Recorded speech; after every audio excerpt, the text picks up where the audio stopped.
Global leaders are gathering in Paris to save the world from the biggest threat humanity has ever faced, man-made climate change, despite the fact that man-made climate change is a crock of shit and human activity has virtually no impact on heating the planet. The UN is trying to get countries to agree to regulations that would limit temperature increases to 2 degrees Celsius, despite the fact that corrupt, agenda-driven scientists have been caught over and over again faking temperature data to fool everyone into thinking that global warming is real. The actual figures show there's been no global warming since the late 90s.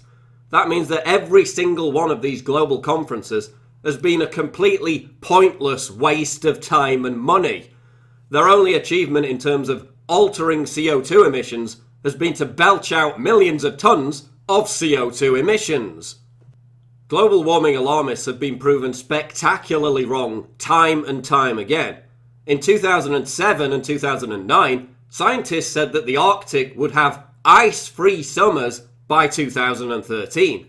By the summer of 2015, Arctic sea ice was the thickest it's been in almost 10 years. Antarctic sea ice also hit a record maximum in 2014. NASA now admits that the polar ice caps are not melting. In 2005, the United Nations predicted there would be 50 million climate refugees by 2010. When this woefully inaccurate prediction failed to pass, the UN tried to delete evidence that they'd made it in the first place. In 2003, the Pentagon released a report predicting that by 2013, climate change would flood California with inland seas and that parts of the Netherlands would be unlivable. In 2000, climate change alarmists said that it would cease to snow in Britain.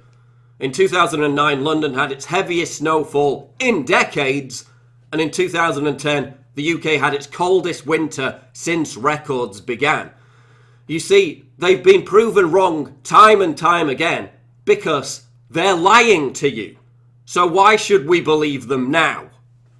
As the leaked Copenhagen text revealed, the actual agenda behind these conferences is to stop developing countries from becoming prosperous and challenging the unipolar world order. Increasing CO2 emissions, a byproduct of capitalism, are directly linked to prosperity and higher quality of life. Capitalism has lifted hundreds of millions of people out of poverty in China and India since the 80s. Controlling CO2 emissions is a form of neo-imperialism. This is about power. It has nothing whatsoever to do with saving Mother Earth. And in protesting against man-made climate change, socialists and environmentalists are actually ensuring that poor people in the third world remain mired in poverty. But it's like really trendy to wave banners at climate change demos and virtue signal about how environmentally conscious you are. Meanwhile, these retards are actually promoting the impoverishment and in some cases the actual slaughter of people of colour via UN programs that hire armed militants to drive farmers off their own land so they can seize it to grow biofuels. Programs to stop global climate change are also a complete waste of money and only serve to massively cripple economies. Solar power and wind are virtually useless. It takes 3 decades after installing solar panels just to get your money back.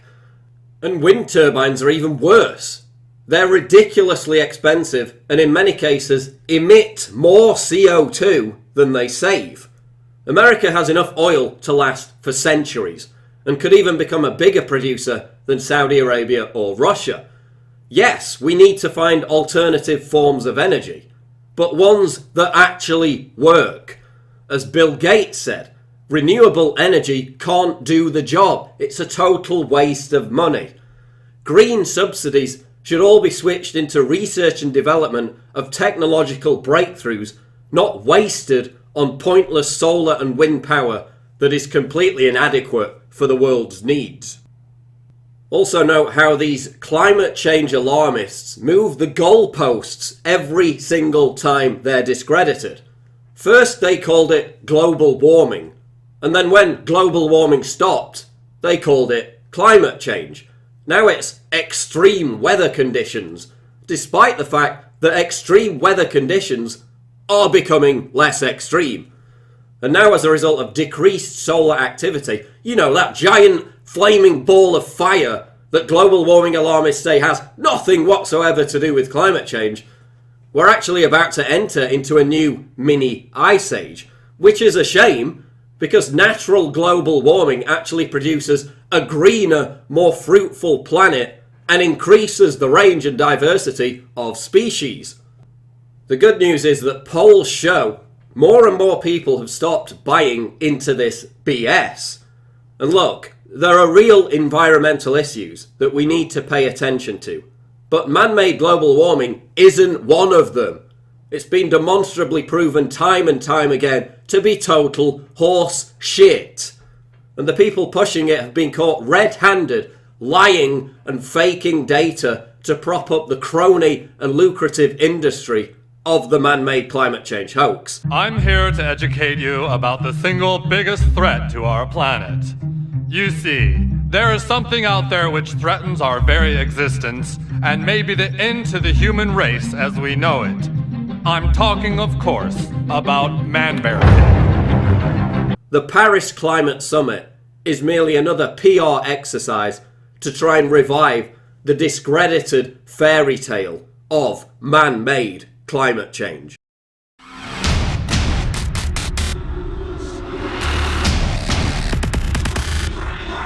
What?